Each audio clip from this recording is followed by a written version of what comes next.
You're listening to the Hockey 411 with your host, Brian Anderson.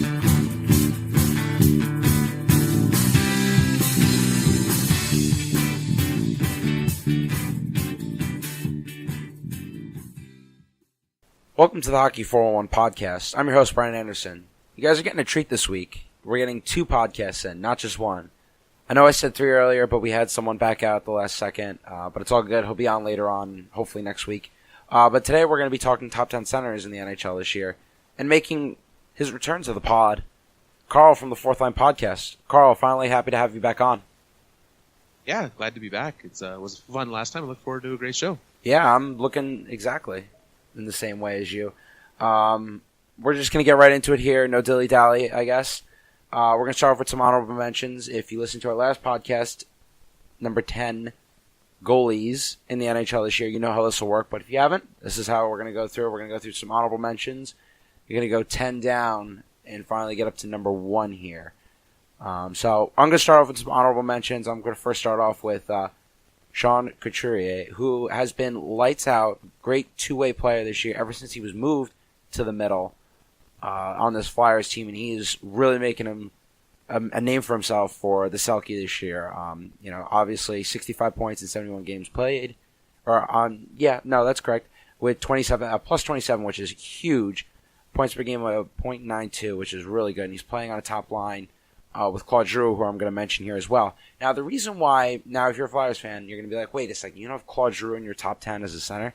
Well, he's not really playing center this year. He's been moved to the wing, and that's a big reason why I have him on the wing here. 83 points in 71 games, which is tremendous. Over a point per game. Absolutely electric moves, can create offense out of nowhere, and he's really picked up his passing game, and he looks a lot good. Those two together on the Flyers top line have been very nice. I'm going to also include Tyler Seguin, who's always electric to find and to watch. Every time him and Jamie Benn just bang, bang, pass. He's 69 points in 72 games.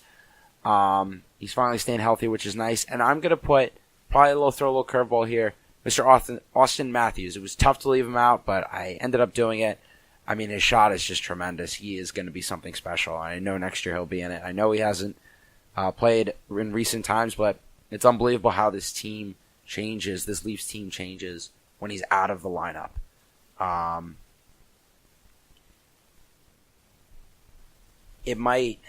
do I say this? He's just that electric. So, Carl, what do you got here? Those are my honorable mentions. So, your honorable mentions are very similar to some of my, or to, not just some of your honorable mentions are on my list. We'll get into those. Claude Giroux is one of mine as well. He is kind of, as you said, he's really from a Flyers team that was so terrible to start the year. He is one of the big reasons why they've been able to turn it around.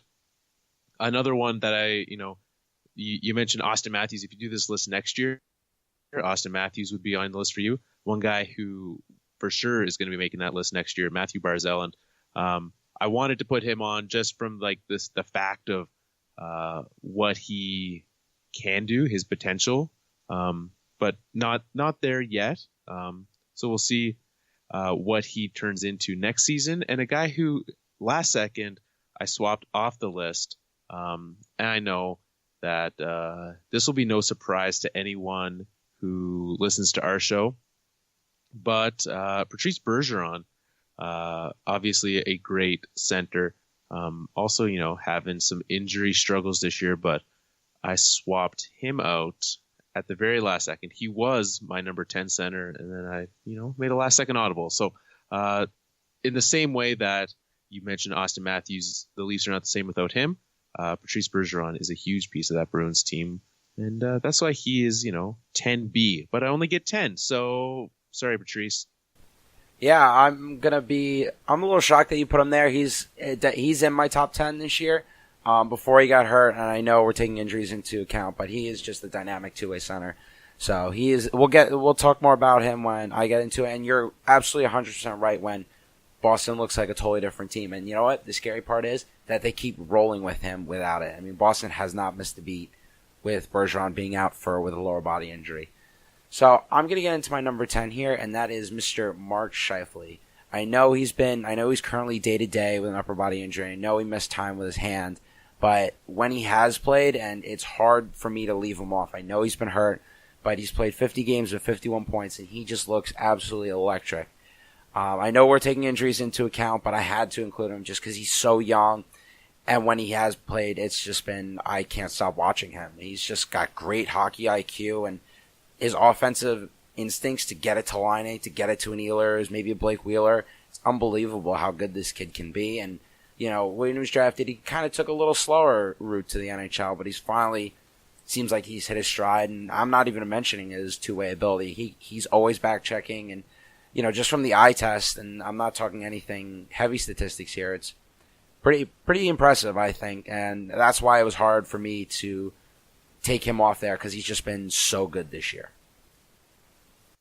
Yeah, he has been, and he did not make my list simply just because of the injuries. With him having 2 injuries that have had him miss time, I found it a little harder to put him on. But if this was a list of top 10 centers I would want, he would have definitely made this list. So definitely understandable. He's a huge part. Yeah, who do you got here? I'm sorry, my bad. No, we're tripping up over each other here. What do you got for number 10 here? I have a guy who made your honorable mentions list, and similarly to Scheifele, the injury struggles, Austin Matthews coming in at number 10. For me, I think, and I don't think it's that crazy, that if this was playoff time, Austin Matthews would have been playing very, very long ago. So, they're taking it easy with him, making sure he's healthy. They're doing just fine without him. All they need to do is make sure that they don't fall out of the playoffs. They're going to end up playing Boston anyways. It's really just a question of home ice or not. And at this point, they're sitting where they are, it'll be pretty difficult to catch them anyway. So they're just going to sit where they are, not rushing back, make sure he's 100%. So,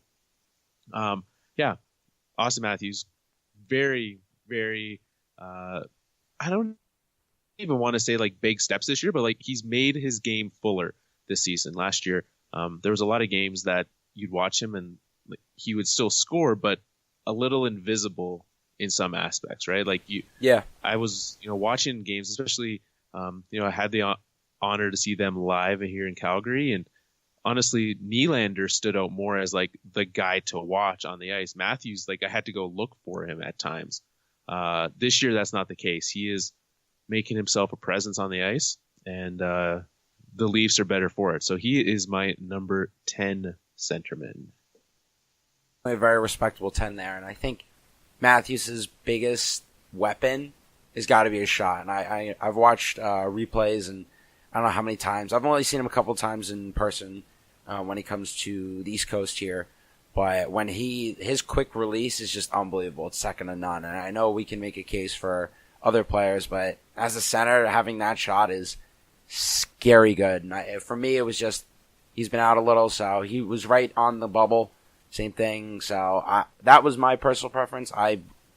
Number 10 there is great addition there to the list. I'm going to move on to my number 9 here, and I'm going to go with the Tampa Bay Lightning captain, Mr. 91, Steven Stamkos.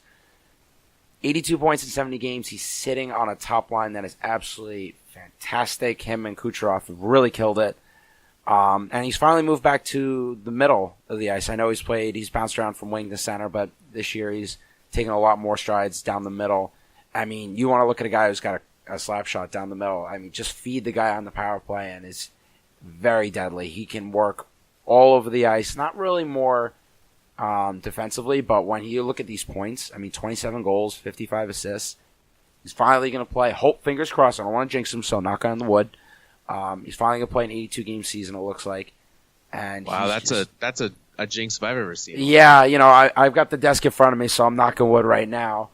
Hopefully, they can keep it up there. No more blood clots or lower body injuries. So, but he's just overall a phenomenon to watch, and his shot really, I also think his slap shot sets him apart, which is a dying breed. You don't really see that too often now. So that's my personal opinion there. That's who I've got at number 9. So do we want, because Steven Stamkos also on my list, do we want to just wrap up the Stamkos talk and I tease where he ends up on my list, or do you want me to save that for when we get to him? on mine. You know what? Let's wait. Let's wait till we get to yours and give it a little bit more of a suspense, I guess. So, all right. Well, my number 9, coming from Los Angeles, Anze Kopitar. He's a guy that it seems every single season continually is underrated. Maybe, to some, especially to LA Kings fans, having him at number 9 is underrating him as well. But he's a guy that I always I look, I'm like, yeah, Anze Kopitar is good. And it's just a fact I have in my head. And then when I go and I look at his numbers for the season, they're always better than I thought that they would be. And especially for a Kings team that, fringe of the playoffs right now, and they're, sitting in a pretty reasonable spot in a pretty terrible Pacific Division. You would think that someone has to be scoring on that team, and it is him. He's continually, season in, season out, the leader on that team. And, he does it on both ends. I think that's what does them well, because he is such a key part of what they do offensively, but also defensively. And they are, obviously not as defensive focused as they were under Daryl Sutter, but still a very solid team on the back end. Yeah, no, he is a little higher on my list. So I'll get into him in when I talk about him, but I like the pick there. Personally, like I said before, I'm a little higher, but we'll get into him a little later, but solid choice there. I'm going to go with my number 8, Mr. 91, John Tavares. Another 91 out there, which I want to get into definitely a deep dive, where 70 points, 71 games, just shy. I mean, his hands, I think, are one of the best in the league. No one really talks about them, and shootouts are always absolutely amazing. I mean, my goodness, I know he's battled that injury. He had that really bad knee injury. He's finally, turned the corner there, finally getting back. He's on an Islanders team that's really struggling, and I saw a tweet today where it looks like Doug Waite's going to try him with the Barzal and put Barzal in the middle and Tavares on the wing. So I'm just also very curious to see that, move him out of the center position. That was earlier today, to see that there. Like I said, that was a big question, but his hands are absolutely amazing. His skating was always a question mark, but it looks like he's really fixed that up. His stride has gotten a lot better ever since he was drafted, and I know his work ethic, it's really second to none. So he's my number 8. Better, I hope he finishes the way he does, and I also have a follow-up question for him when we get into if he's on your list, or we can get into him right now. We can get into him right now because he is also my number 8, actually. Very nice. So, yeah, the first agreement. There we go. The first of many. Yeah. What's your question? What's your thoughts on old Johnny? Well, my question to you is that I'm going to talk about the contract here. Is he going to get re-signed? That's the biggest question right now, because it looks like they're not going to make the playoffs. And what kind of factors does that lead in? I think that the leader right now is the Islanders to keep him around. And sure, they haven't been the best in the last while, but if you look at the teams with potential to sign him, like kind of some of the favorites to make a push, they all have question marks. None of the teams who are great teams right now really have the ability or the space to sign him. So if you look at kind of some of those angles from everything that I've been able to tell, like I forget where I read. I was reading somewhere that, and it could be complete conjecture, but that he wanted to stay on the East Coast. So that kind of eliminates a large portion of the teams, because there's selfishly, I think he would slot in great on the Avalanche. That would be a fantastic addition, obviously. But if that doesn't, and they have the cap space, whatever, but the Islanders have the ability to keep him around. It really comes down to, I think, some of the decisions that they make leading up to the free agency. So, is Garth Snow still around? Is Doug Waite still around? And those are personal decisions for Tavares. If he likes Doug Waite as a coach, if he supports the decisions that Garth Snow's made, if he doesn't and they get rid of him, the direction that they go, I think, is going to be pretty telling. I don't think you ever want to have a star player dictating your roster decisions. It's like Jack Eichel in Buffalo. There's, the talk of him telling management what to do and whatnot. Or, that's different. You see LeBron James in basketball. He has so much sway in what does and doesn't happen with that roster, but he's the best player in the league. Like, he can get away with that. John Tavares, if he starts to have, I'll re-sign if, or I'll come back if, that can be a pretty slippery slope, because if you're only coming back for one reason, or a couple reasons, and they do that and it doesn't work, then there's going to be a lot of pretty unhappy people. So yeah, I do still think he stays in New York. How things play out leading up to that will kind of push it one way or the other. Yeah, no, definitely there. The biggest thing I think you miss is that the fact that the Islanders are building a new rink, and that could be 3 to 5 years away. And do you really want to be splitting time with Barclays and Nassau Coliseum?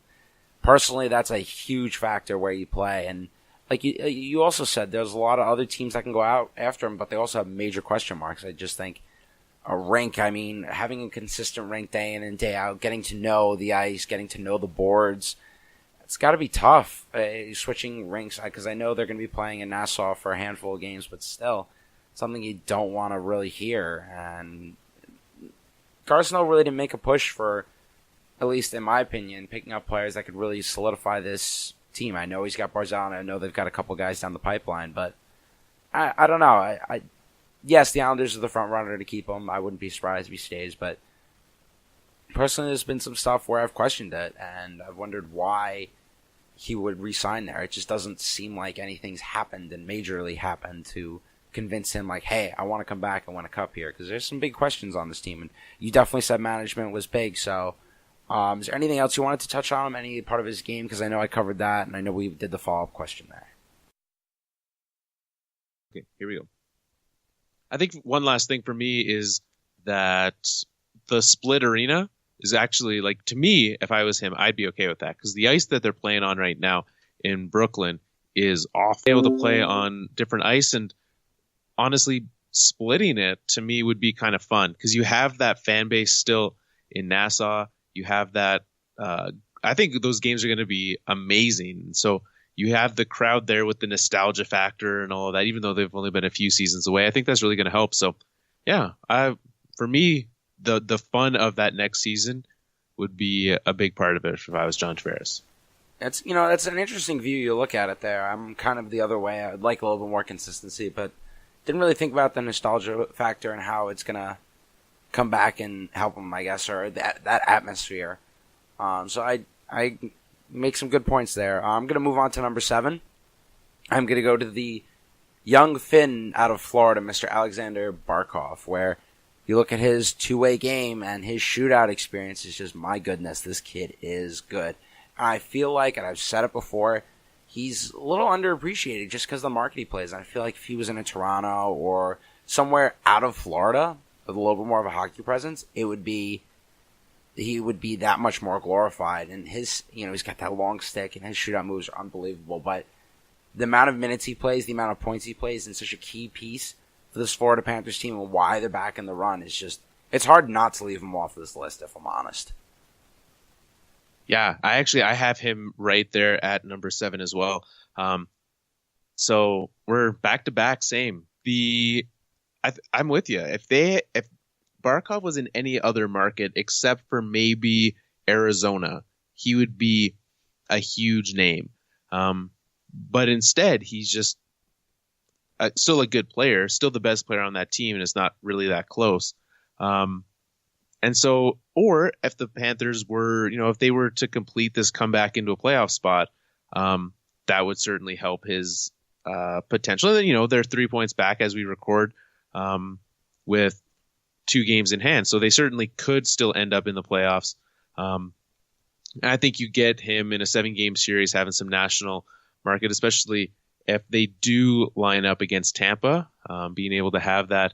That might not play super well outside of Florida, but I think a lot of people would tune in for the Florida rivalry there.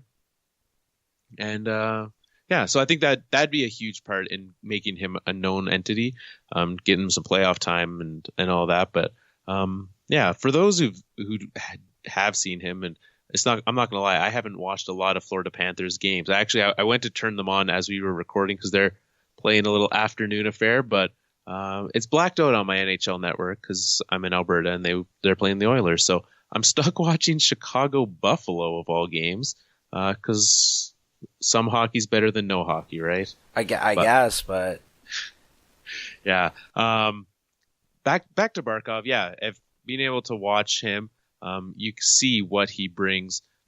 His size, as he continues to adjust to the NHL, he uses his size better, and so that's a huge piece of his game coming into play there.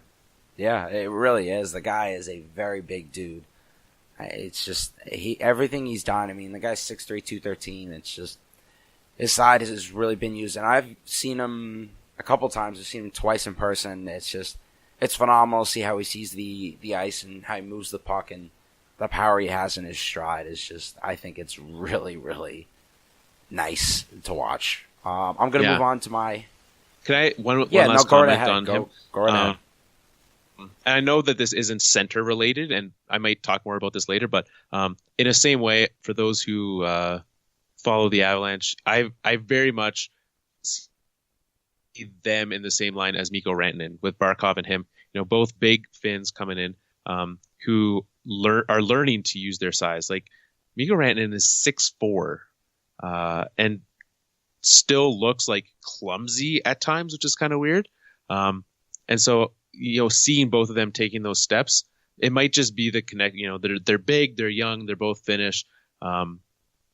There's not a lot more because Rantanen is more of a he's not as fancy, not as elaborate. But yeah, I just kind of wanted to touch on that fact. But yeah, no, definitely. Rantanen's had a nice year playing alongside McKinnon, so we'll get into Mac later on, but I'm going to move on to my number 6 here, and this is where I have Anze Kopitar. I think he's really been very good for this team this year. He's taken strides with the C on his chest now, and just overall, he looks like a better player. I mean, he's finally getting his points back up. In the past couple of years, he's kind of struggled with that. He's got 80 points in 71 games, plus 16. And for an LA team that is always struggling to score, I feel like he's really carrying the weight load here. I mean, he's going to have a 30-goal year this year with 51 assists. It's just, he's a very good 3-zone player. I can rely on him in the power play. I can rely on him in the penalty kill. He is a bigger upgrade going forward than an Alexander Barkov. I think Barkov can be an Anze Kopitar type going forward, but I think Kopitar is just miles ahead of someone like that, and he's just having a great year. And there's a reason why LA is in this hunt, because he's finally returned to that number 1 center status, at least in my book. Yeah, well, and I shared my thoughts on him earlier. Definitely one of the top centers year in, year out in the league. Yeah. Who do you have at number 6 here? I have your honorable mention. He is my third number 91 on my list. Tyler Seguin. I am amazingly impressed with what he has been able to do this year. He is, the last few years, ever since he's been to Dallas, I feel like it's been a little bit of him, definitely some maturing from his time in Boston that's happened in Dallas, but he's really come into the fact of being a well-rounded offensive player. And so watching him with what he can do offensively is just, every time he has the puck, he's a guy who I think he could score or set Jamie Benn up for scoring. Continually impressive, and I love to watch him play. He's an exciting player. He's strong on the puck, and just a cheer to watch. He really is. He's finally stayed healthy, and he's a reason why I think Dallas is in this hunt. He's really, it's not just him in Dallas that'll get him there, but him on the power play is like no other person I've seen. It's just so fun to watch and how they move this puck and how scary it really can get, because they're just that good there. And putting him with a Ben, a Radulov, and a Spezza creates this whole world. And I'm not even mentioning Klingberg right now.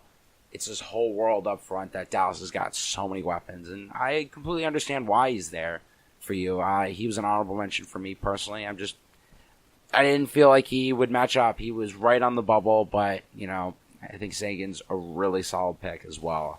Any of these centers that come on these boards are, if you're talking about the top 15 in a league where you need so many, it's hard to leave people out, but I think it's a decent pick there. I'm going to move on to my number 5 here.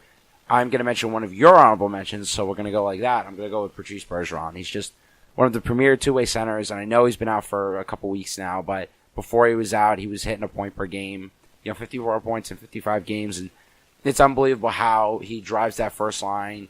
Him and Martian have this chemistry, and he can go out in there and kill penalties for you. He's one of the best men in the face-off draw, and that's what you need to be with a center, and I think that was a big key why I moved him up so high. Yeah, he definitely, out of these guys, the best defensive centerman around, and his face-off abilities is significant as well. So, big piece there. Yeah. So, who do you have at number 5? So, my 4-5 were the ones that I sat and just debated the longest. Up until this point, I'm still not sure who I'm going to name. I kind of wanted to just do them as like a 4-5 split because they're such a key component together for what they do. So, I'm just going to do that. So my 4/5, and I'll name them together. We'll talk about one, and then we'll talk about the other. Is Crosby Malkin. For me, I could not decide which Penguin had been better this season. Which one? If I had to play one game, who would I be picking this season? So we'll start with Malkin, and what I love about him is the playmaking ability that he has, and the fact that he really gets typically he gets great matchups, right? Because you have a lot of people are with who he's with, you can split up. You can't just put everyone against Crosby or put everyone against him. So you either have to pick your poison on this one, and that's why on any given night, one of the two of those can go off. Typically, he has a better line pairing than Crosby has, so it's nice from that regard. But yeah, for me, Evgeny Malkin is my 4th or 5th best center in the league. Wow, I mean, dropping those two guys, I like your thought process there. They're a little higher for me, but I'll touch on Malkin there when I get to him because I definitely have some points to bring up. But two big guys in Pittsburgh rolling in. I can see why you debated for a long time because both these guys they're both number 1 centers on a team if they were split apart. I mean, Crosby's the number 1 there, but if you put Malkin on, say a Montreal who desperately needs a number 1, he would easily be that there. So then what do you have here for your number 4? So my number 4 is the aforementioned Sidney Crosby. Right. And yeah, in the same way, like he is still to this day, and it's weird for how long he's been around, still one of the most dominant players in the league. And I think it's something that, in the same way as Ovechkin, we take these guys for granted because they've done it for so long, and it's no longer special. But what's great about this is you can have, in Pittsburgh, you can have 3 solid quality lines with everyone split up because you don't need to put someone great with Sidney Crosby. And there's all the talk of, who can play with Crosby? It's so hard to find someone that he works well with. And that's fair, but you look at the guys that they put him with, and they're, 3rd, 4th line guys on many teams that he makes look better. He, is able to work with them to get the puck to them, get him the puck. And, he's a huge part of what they can do, and the fact that they can roll 3 great lines out there. Yeah, no, I completely agree there. He is one of the best, if not the best, I think. He's just having a little bit of a tough year. He's a little higher for me personally. It's just I don't know how to describe his game. I'm going to get into him a little later, but I like the picks there. Like I said before, it's definitely interesting to see where you split him down the middle. But I'm going to get into my number 4, and you're probably going to be in a little bit of a shock here, but I have Nathan MacKinnon here at my number 4. I mean, I know, Boo. obvious little bias over here on your end, but I mean, wow, Nathan MacKinnon's had an insane run this year. He was hurt for a little bit, he kind of disappeared, and all of a sudden he's back, and I believe I saw a stat, 20 points in 10 games, and I'm just sitting there, and every time I watch him, either he's throwing sauce, he's nipping top shelf. I mean, my goodness, 36 goals, 86 points in total in 63 games. I mean, all he had to do was get Duchesne out of the room and just let this guy flourish, because my goodness, he is just absolutely taking the league by storm, and no one really knows how to stop him there. You put him in that nice little spot, I feel like, where everyone likes to shoot on the power play, and he can either dish it or he can rip it. It's just unbelievable how good this kid has really been this year, and he's definitely in the MVP talk there. It's hard to put him where it was, because I was also, the next 3-4 guys are very interchangeable. I don't know, it's just something about him. I had to put it at number 4 there, because the other guys were having decent years, or I was just maybe a little bit of bias. So that was my view on him. I know we're going to get into him later with you, so I'm just going to jump into number 3, and I'm going to go with Sidney Crosby at number 3. It's hard to not put him at number 1, if I'm honest. I know he's not having a good year, but it's what he does without the puck, how he creates space, how he uses his body. His edge work is second to none. His vision, it's like all the little trigger words that you can say. He does so well, and I know, like I said, he's a -1. He only has 77 points in 72 games, which is still over a point per game. It's just what he does outside the puck, which makes him so much better, I think. And it's hard to move him down to number 3, but I think the 2 guys I have in front of him are just having amazing years. It's just, that's why I couldn't move MacKinnon up, because I think Crosby does so much without the puck, and that's why he got there. That was my number 3, so I don't know. We already talked about Crosby with you, so who do you have for your number 3? My number 3 is a guy that you have had on the list as well, and I was very torn on where to put Steven Stamkos, because there is, in the same way that Pittsburgh, I put Crosby and Malkin together, I was torn with Stamkos because that team is so good.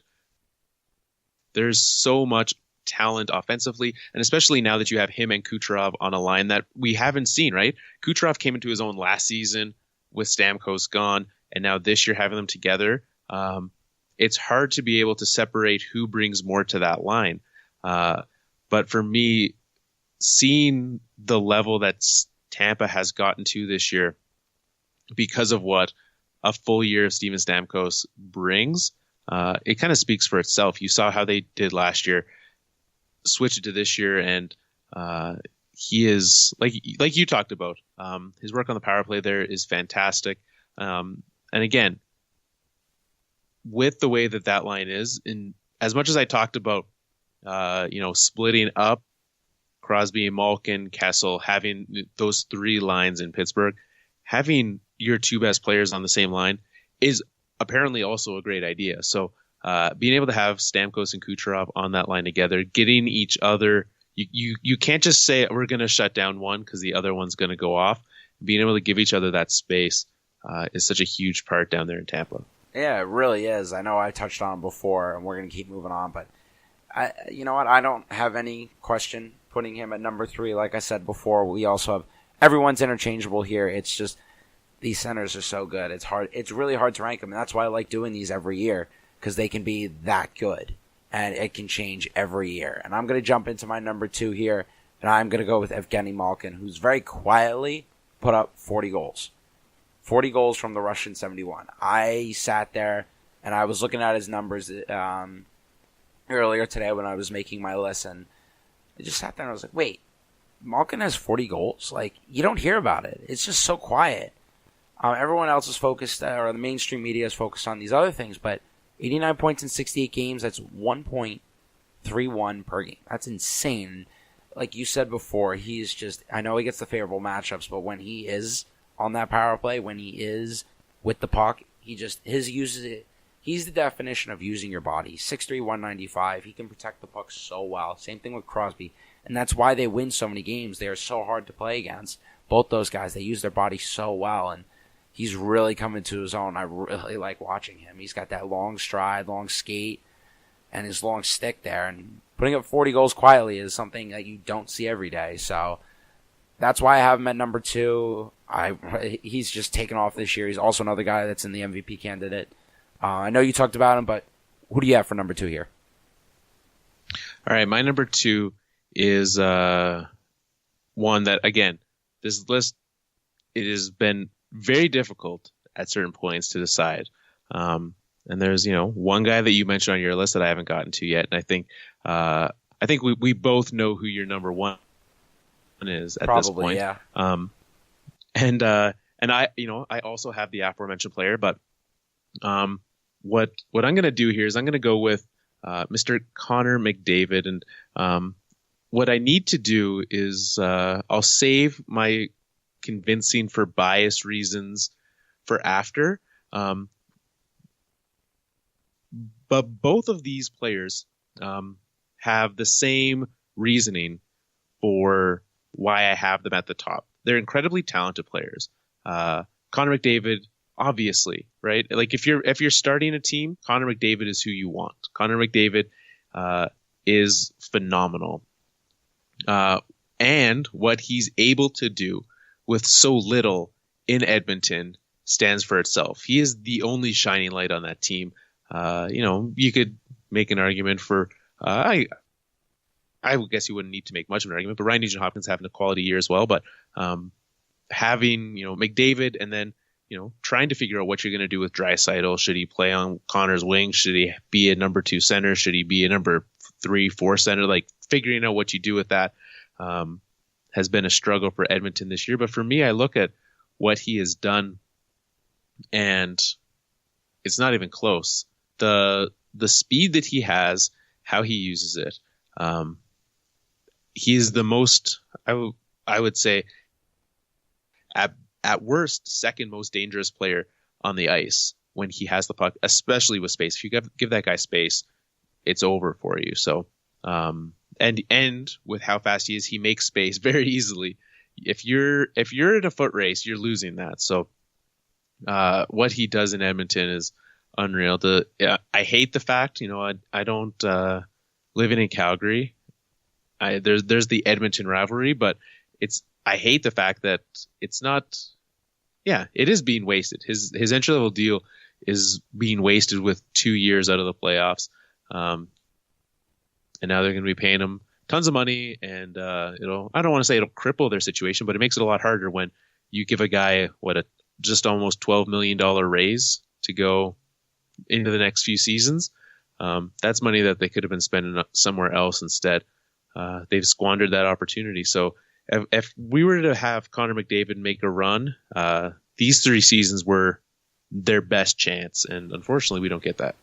Yeah, it's a shame that Edmonton's really squandered it, like you said, and they could have made some interesting moves, but they have not. He's going to be number 1. I'm just going to piggyback off it. It's just what he does without the puck. Once again, his speed is just. I don't even need to describe him because everyone knows. You made a good description there. It's just. I know he doesn't have the hardware yet, but if Edmonton can get him a winger and maybe some defense, it's hard not to think they're going to be a cup contender because I know this year was a fluke. So that's my number 1, Connor. I mean, it probably was easy to see when we started this, but who do you got at number 1 here?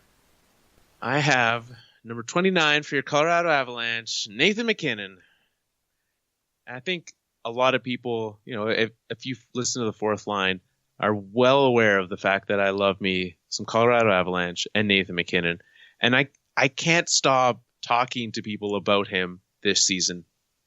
He has been a good player up until now. And it literally, I don't know what it was with Matt Duchene. Obviously, because he was still playing with Landeskog and Rantanen even before Duchene left. But quite literally, Matt Duchene walked out of the room and Nathan MacKinnon was like, all right, I guess I'm the center who has to carry this team. And he has gone on a tear since then. You mentioned the points streaks that he's had. A major piece in the Avalanche's 10-game winning streak earlier this season. And what really showed me the true value of him was when he went down. So he got hurt against the Jets, had a shoulder injury, came back, missed 8 games during that time. And the Avalanche are a team with, a pretty high PDO this year. They've had a great shooting percentage because Nathan MacKinnon has been shooting the puck a ton. They also have, pretty quality goaltending from Varlamov and Bernier. Somehow Jonathan Bernier has been competent enough. But so, their Corsi's not the best, but when you look at their possession numbers in those 8 games when he was gone, they had 5-on-5,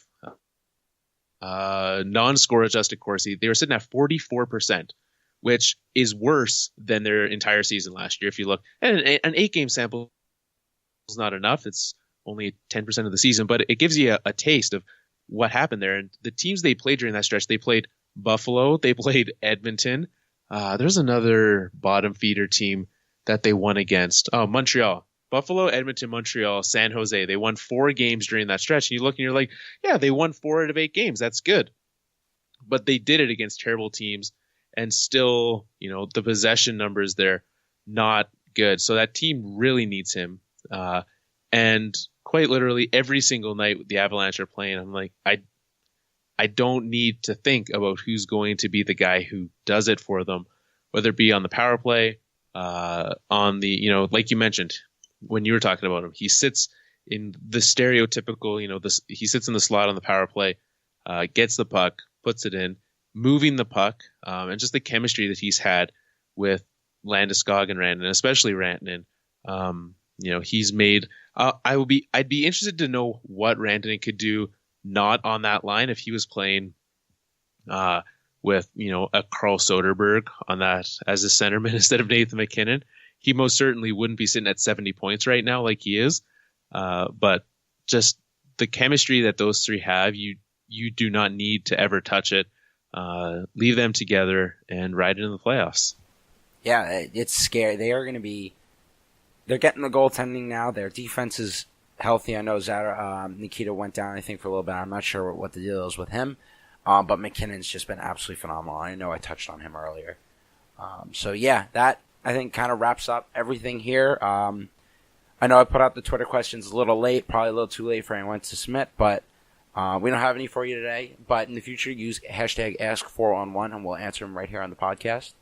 Carl, I appreciate you coming on. This was a lot of fun. Yeah, it was. Thanks, Brian. Yeah, if you're not following them on Twitter at the Fourth Line Podcast, definitely check them out. I follow them. I always compete in their high sticking challenge. I know I've been a little quiet. It's been a little crazy here, but they're a lot of fun to watch and listen to. They do some good stuff over there. So I think we're going to wrap up here. We'll be back next week at some point. We got some NCAA Frozen Four tournament preview coming up, and maybe some trade deadline recap after a couple weeks. I like to let it sink in and before it happens. So this has been great, and hopefully we'll be back later next week. Take care, guys. Thanks for listening to the Hockey 411. Follow us on Twitter at the Hockey 411 or check out our website, thehockey411.com. See you next time.